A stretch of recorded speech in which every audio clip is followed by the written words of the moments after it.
દીકરીઓને ખૂબ પ્રેમ આપજો. ભગવાને તમને દીકરી આપી હોય ને તો દીકરીને ખૂબ વાલ કરજો, દીકરીને પ્રેમ આપજો. સાંજે માથા પર હાથ ફેરીને બે મીઠા શબ્દો બોલજો, દીકરીને આંખો ભરાઈ જશે. જે બાપને દીકરી નથી મળી ને એ બાપ અધૂરો બાપ છે. પૂર્ણ બાપ તો તેને જ કહેવાય ભગવાને જેને દીકરીઓ આપી છે. એ ભાગ્યવાન બાપ છે જેને દીકરી મળી છે. અને એક વાત કહું, ક્ષમા કરજો, પણ તમારી યુવાન દીકરીને તમે સાચો પ્રેમ કરતા હશો ને તો તાકાત નથી દીકરી ખોટી જગ્યાએ પ્રેમની શોધ કરવા જાય. આપણા ઘરમાંથી તેને સાચો પ્રેમ મળતો નથી, તેથી આ દીકરીઓ ભટકી જતી હોય છે. અને મારી દીકરીઓને પણ ખૂબ પ્રાર્થના, ખૂબ ભણજો, પગભર થજો, પણ એક હૃદયની પ્રાર્થના, ભલે તમારે પાંખો આવી ગઈ, તમે ભણ્યા છો, તમે મોટા થયા, યુવાન છો, પણ લગ્ન કરો ને તો પોતાના સમાજમાં કરજો, તેવી હૃદયથી પ્રાર્થના છે. સમાજને છોડીને કોઈ જગ્યાએ જો પગલું ભરાઈ ગયું, અમે તો દુનિયા જોઈ છે ભાઈ. તમે જેટલા ગોળાનું પાણી નથી પીધું ને એટલા તમે ગામનું પાણી પીધું છે. આટલી દુનિયા જોઈ મૂકી છે. જે દીકરીઓએ લક્ષ્મણ રેખાને ઉલ્લંઘન કર્યું છે, દીકરીઓ દુઃખી છે, કોઈ સુખ નથી. હૃદયથી મારી પ્રાર્થના છે. આપણે સૌ હંમેશા દીકરીના લગ્ન થતા ત્યારે ગાતા હોય ને, દીકરી તો પારકી થાપણ કહેવાય. શા માટે ભાઈ? દીકરીને પારકી શા માટે સમજો તમે? તમારે પેટ જન્મ નથી લીધો. દીકરીને શા માટે પારકી? દીકરાને કયો ને પારકો થાપણો, આ નવલો કયો એ થયા પારકો. લગ્ન કરો એટલે આખો બદલી જાય. વાર્તાલાપ તેનો બદલવા લાગે, તેને રહેણી કહેણી બદલવા લાગે છે. દીકરીને શા માટે પારકી? તેથી વર્તમાન યુગમાં દીકરીના પારકે થાપણ કહેવાની જરૂર નથી. આ પંક્તિ ગમે તો સ્વીકારજો. દીકરી પારકી નથી, પરંતુ દીકરી તો આપણી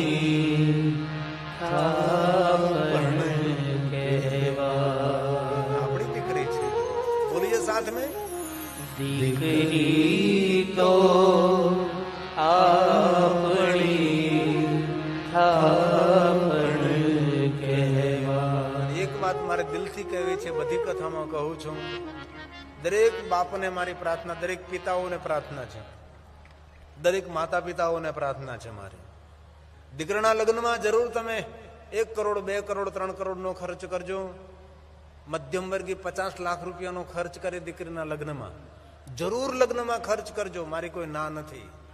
પણ જો તમારી દીકરીનું તમે સારું ઈચ્છવા માંગતા હો તો દીકરીના લગ્નમાં 50 લાખનો ખર્ચ કરો છો, કરજો, પણ તેના કરતા 25 લાખ રૂપિયાનો ખર્ચ કરજો.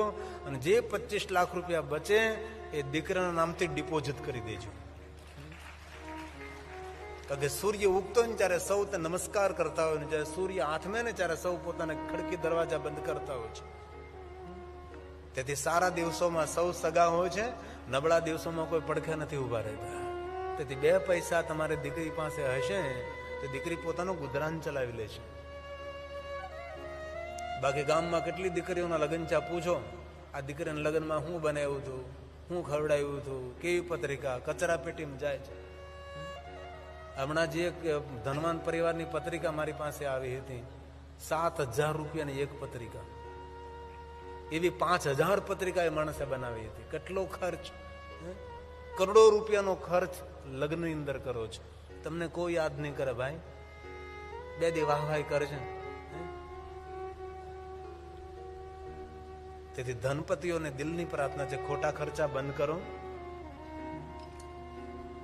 તમારા દીકરા દીકરાના ભવિષ્યનો વિચાર કરો. અરે દીકરાના લગ્નમાં 3 કરોડ રૂપિયાનો ખર્ચ કરતા હોય તો 1 કરોડનો ખર્ચ કરો. 2 કરોડની અંદર ગામની પ્રાથમિક શાળા સુંદર બનાવી દો. ગામની અંદર સુંદર એક દવાખાનું બનાવી દો. મારા દીકરાના લગ્ન નિમિત્તે આ યાદ સ્વરૂપ છે. આ નાનકડું મંદિર હોય, કેટલા લોકો શાંતિથી આવીને ભગવાનનું દર્શન કરે. નાનકડું શિવાલય હોય, રામજી મંદિર હોય, કૃષ્ણ ભગવાનની હવેલી હોય, માણસ જઈને શાંતિની અનુભૂતિ કરે છે. ગામમાં વૃક્ષો વવડાવો, ગામના રસ્તાઓ સુંદર સિમેન્ટ કોન્ક્રીટના બનાવો, દીકરાના લગ્ન નિમિત્ત અમે ગામની અંદર સેવા કરી છે. લાખો રૂપિયાના ફટાકડા ફોડે, લાખો રૂપિયાનો ખર્ચ કરે, કરો. પણ ભારત દેશમાં ઘણા કામો એવા છે. આજથી લગભગ 15-20 વર્ષ પહેલાની વાત, 15 વર્ષ તો ખરા જ તે. આણંદની અંદર કોઈ અમેરિકાથી દીકરો ને દીકરી લગ્ન કરવા આવેલા પતિ પત્ની, તો લગ્નમાં લગભગ 2.5-3 કરોડ રૂપિયાનો ખર્ચ કરવાના હતા. પણ એ પહેલી વાર આવેલા, તેથી અવ્યવસ્થા બધી જોઈ. એ બંને જણાએ મંદિરમાં નાની વિધિથી લગ્ન કરી લીધા અને જે 2.5-3 લાખ રૂપિયા, જે 2.5-3 કરોડ રૂપિયા ખર્ચ લગ્નમાં જે કરવાના હતા, એ કિડની હોસ્પિટલમાં તેને દાન કરી દીધું. સાદાઈથી પ્રસંગ પૂર્ણ કર્યો છે. અરે ઘણા સમય પહેલા મેં કથા કરી હતી તાપી મૈયાના કિનારે, ગામનું નામ તો ભૂલી ગયો, પ્રકાશા ગામે સંદેશ નામનો પટેલનો છોકરો, એમને લગ્ન માટે 25 લાખ રૂપિયા ભેગા કરેલા. ઘણા વર્ષ પહેલાની વાત, 25 લાખ, કોરોના કાલ બહુ પહેલાની વાત. 25 લાખ રૂપિયા ભેગા કરેલા. એ છોકરાએ તેની પત્નીને કહ્યું કે તું કહેતે તો આપણે મંદિરમાં લગ્ન કરી લઈએ, બ્રાહ્મણને બોલાવી, અને 4-5-10 હજારમાં લગ્ન થઈ જાય. લગ્નનો ખર્ચ 3000 રૂપિયા થયો તેને, અને 25 લાખ રૂપિયા જે તેના બચ્યા, એ 25 લાખ રૂપિયાની તેને ભગવાન મહાદેવની કથાનું આયોજન કર્યું હતું.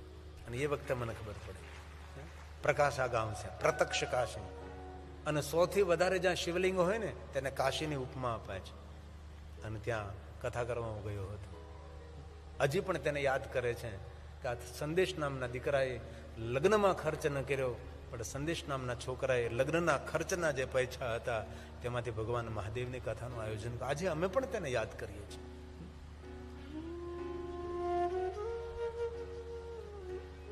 તેથી દીકરી પારકી નહીં. દીકરી તો આપણી થાપણ કહેવાય. બીજી પંક્તિ જે દીકરીને ગાય દોરે ત્યાં જાય, ખોટી વાત. પરંતુ દીકરીને ગાયની રક્ષા કરા. દીકરી તો આપણી થાપણ કહેવાય. દીકરી તો આપણી થાપણ કહેવાય. દીકરીઓ પર જેટલું બોલવું એટલું બોલી શકાય, બોલે એટલું ઓછું પડે છે. પ્રદેશ દક્ષ મહારાજને પુત્રી સતીનું અપમાન કર્યું છે, અપમાન થયું છે. તજહુ તુરત દેહી તેહી હેતુ ઉર્ધરી ચંદ્રમૌલી ભ્રષ્કેતુ. ભગવાન શિવને યાદ કર્યા છે. अंग में से अग्नि को प्रज्वलित किया, योगा अग्नि को प्रकट करके अपने शरीर को शांत कर दिया. सती मरत हरिसन वरु मागा जन्म जन्म शिव पद अनुरागा. भगवान शिव को याद करते करते सती ने अपना अंतिम श्वास ले लिया. भगवान शिव जी को पता लगा, महादेव ने जटा में से वीरभद्र को प्रकट किया और महादेव ने वीरभद्र को आज्ञा की दक्ष महाराज को अभिमान, उसके अभिमान को मिथ्या किया. और आकाश मार्गे वीरभद्र आए और भृगु ऋषि ने युद्ध रोकने के लिए बहुत प्रयास किया, लेकिन युद्ध अनिवार्य हुआ. दक्ष महाराज और वीरभद्र का युद्ध हुआ. युद्ध के परिणाम स्वरूप दक्ष का धड़ से मस्तक अलग हुआ, यज्ञ कुंड में जलकर भस्म हुआ. और भृगु ने देखा, एक तरफ दक्ष का धड़ मस्तक जल रहा है यज्ञ में, सती का शव पड़ा है. और भृगु ने भगवान महादेव को याद किया और भृगु की प्रार्थना से भगवान शंकर जी वहां प्रकट हुए. महादेव ने कहा भृगु ऋषि ने कहा मेरी दक्ष को जीवित करे. तब भगवान महादेव ने कहा जो मिले उसके मस्तक ले आओ. भृगु गए, पशु मस्तक, और दक्ष महाराज को पशु मस्तक के द्वारा जीवित किया. और दक्ष महाराज ने क्षमा मांगे. भगवान महादेव ने क्षमा चाहता. आपके साथ युद्ध करने से, आपके साथ विरोध करने से विधि के साथ विरोध है, मैं क्षमा चाहता हूं. और भगवान स्वयं शिव जी को स्तुति करने लगा. मेरे सदगुरु भृगु ने मुझे समझाया, मेरे सदगुरु की बात नहीं मैंने मानी, और मैं अहंकार अभिमान में भगवान महादेव मैं आपको भूल गया और मुझे दंड मिला, पशु मस्तक मिला है। और दक्ष महाराज ने शंकर जी की स्तुति की है। नमामि देवं वरदं वरेण्यं नमामि देवं च सदा सनातनं। भगवान महादेव ने कहा दक्ष कुछ वरदान मांगो। दक्ष महाराज ने कहा महादेव मेरे जैसे आपका कोई अनादर अपमान करे, भगवान आपकी कोई निंदा करे, जीवन के सभी दोष सभी पापों में से मुक्त होने करने के लिए भगवान महादेव जी आप यहाँ स्वयंभू रूप में प्रकट रहे हैं। तब भगवान शंकर जी गंगा के तट पर कनखल नगर में दक्ष महाराज की प्रार्थना से लिंग रूपेण अनुग्रह लोकानां जगत पर अनुग्रह करने के लिए भगवान स्वयं शिव जी वहां लिंग रूप में प्रकट रहे, जिनका नाम दक्षेश्वर महादेव है। कभी आपको हरिद्वार जाने का अवसर मिले तो हरिद्वार के पास कनखल नगर में दक्षेश्वर महादेव है, उसके दर्शन करें। मातृ पितृ अपराध, देव अपराध, शिव अपराध, तीर्थ अपराध, शास्त्र अपराध, गुरु अपराध, सभी अपराधों में से मुक्ति देने वाला महादेव दक्षेश्वर महादेव है। भगवान शिव ने कहा दक्ष महाराज जैसा वर्ताव हम दूसरों के साथ करते हैं ऐसा वर्ताव हमारे लिए फलित रहता है, इसलिए आज से किसी के साथ ऐसा वर्ताव न करे, हमारे वाणी वर्तन से उसको दुख हो।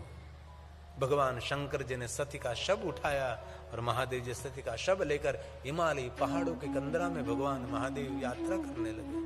विष्णु ने चक्र को आज्ञा के चक्र छूटा और सती के अंग जहां जहां गिरे वहां वहां शक्तिपीठों का प्रागट्य हुआ और भगवान महादेव हिमालय पहाड़ की कंदराओं में समाधिस्थ हो गए। सती का दूसरा जन्म ते ही कारण हिमगिरि गुरु जाए जन्मे पार्वती तनु पाए। सती का दूसरा जन्म हिमालय के वहां हुआ जिनका नाम पार्वती है और पार्वती महादेव के परम भक्त नारद जी ने शिव भक्ति का मार्गदर्शन किया और पार्वती युवान हुई, शिव जी के साथ विवाह करने के लिए पार्वती हिमालय पहाड़ में तपस्या कर रही है और भगवान शिव जी ध्यानस्थ हैं। बीच में एक तारकासुर नाम का असुर हुआ, ब्रह्मा के पास से वरदान मांगा कि शिव पुत्र के द्वारा मेरी मृत्यु हो और शिव जी की पत्नी सती तो जलकर भस्म हुई। अब पुत्र कैसे होगा? तब देवताओं चिंतित होकर पता लगाने के लिए कि पार्वती महादेव के साथ विवाह करने के लिए तपस्या कर रही। इंद्र के पास गए, इंद्र ने अपने मित्र कामदेव को भेजा और शिव जी पर बहुत सारे प्रयोग किए। बाबा ने तीसरा नेत्र खोलकर कामदेव को जलाकर भस्म कर दिया। वहां कामेश्वर महादेव लिंग रूप में भगवान शिव प्रकट रहे और सदरति को वरदान किया, यदुवंश में तेरा पति तुझे फिर मिलेगा। वहां रतिनाथ महादेव लिंग रूप में प्रकट रहे। फिर भगवान शिव जी समाधिस्थ हो गए। तब देवताओं को चिंता थी अब क्या करेंगे। हिमालय पहाड़ों में हिमालय की पुत्री पार्वती शिव जी के साथ विवाह करने के लिए तपस्या तो कर रही है, लेकिन शिव जी तो ध्यानस्थ हैं, उनको कौन जागरूक करेंगे। तब सब मिलकर नारद जी के पास गए और सभी प्रश्नों का निवारण नारद है। नारद एक ऐसे संत हैं, सबको अपने कष्टों में से मुक्त कर देता है, सभी प्रश्नों के उत्तर देने में किसी को निरुत्तर कर देते हैं, ऐसे नारद जी। नारदो मुनि सतमाह। नारद जी ने कहा देवताओं हम सब मिलकर भगवान शंकर जी की स्तुति करेंगे और सभी देवता साथ में मिलकर नारद जी के साथ भगवान शिव को प्रार्थना करने लगे और प्रार्थना से भगवान शिव जागे। प्रार्थना में अद्भुत शक्ति है, भयंकर से भयंकर कष्ट, रोग आदि व्याधि सब कुछ प्रार्थना से जड़ गुण में से मिट सकता है। प्रार्थना जीवन है, प्रार्थना अमृत है। हमारे जब कथा थे ना सोमनाथ में, प्रार्थना परिवार था। आज भी हमारे महामंत्री साहब आए काका, तो वो भी कहते हैं बाबू प्रार्थना परिवार में मैं आया था वहां सोमनाथ की कथा में, मुझे याद दिलाया प्रार्थना परिवार। प्रार्थना में अद्भुत शक्ति, इसलिए भगवान की प्रार्थना कभी नहीं छोड़नी चाहिए। आपको पता है ना पूज्य महात्मा गांधी, समय हो गया प्रार्थना शुरू, इसलिए प्रार्थना जीवन का अंग बनाओ। सुबह शाम एक समय निश्चिंत करिए, ट्रेन में प्लेन में कहीं भी हो, प्रार्थना जीवंत रहनी चाहिए तो हमारा जीवन सुरक्षित रहेगा। और देवताओं ने प्रार्थना की। भगवान शिव समाधि में से जागे। नारद जी ने कहा, भगवान हिमालय की पुत्री पार्वती आपके साथ विवाह करने के लिए तपस्या कर रही है, भगवान आप हाँ कहें। तारकासुर का त्रास है, ब्रह्मा ने वरदान दिया आपके पुत्र के द्वारा तारकासुर का अंत हो सकता है। आप हिमालय पहाड़ की पुत्री पार्वती के साथ विवाह करें, आपके द्वारा पुत्र जन्मे तो तारकासुर के दुख में से हम मुक्त हो जाएंगे, मेरे दुख का निवारण करे। देवताओं के दुखों का निवारण करने के लिए भगवान शिव ने कहा, मैं हिमालय पुत्री पार्वती के साथ विवाह करूंगा। सप्त ऋषियों को कहा, जाइए आशीर्वाद दीजिए, मैं विवाह करने के लिए यहाँ कहता हूँ। भगवान शिव कैलाश गए, सप्त ऋषियों ने पार्वती को आशीर्वाद दिया। पार्वती अपना तप पूर्ण करके हिमालय नगर में आई और पिताजी को प्रणाम किया। और नारद जी, सप्त ऋषि, गर्गाचार्य फिर हिमालय के पास विवाह पत्रिका तैयार हुई, भगवान शिव के पास और भगवान महादेव का दूसरा विवाह, जो शिव महापुराण अंतर्गत रुद्र संहिता में पार्वती खंड है। और मेरी बहनों को मेरी प्रार्थना है, जीवन में कभी अवसर मिले तो पार्वती खंड का पाठ कर लीजिए। एमा जीवन जीने की शैली है। भले पूरे शिव महापुराण का पाठ आपसे हो सके न हो सके कोई बात नहीं, लेकिन इनमें एक छोटा सा पाठ है पार्वती खंड, उनका पाठ बहनों जरूर करें। इनमें बहुत सारे जीवन जीने की शैली है, बहुत सारी बातें हैं। हमारे धर्मों का वर्णन है, नारी की श्रेष्ठता का वर्णन है, नारी की महानता का वर्णन है, नारी शक्ति का परिचय इसमें भरपूर भगवान व्यास जी ने गाया। तो दूसरे विवाह भगवान शंकर जी का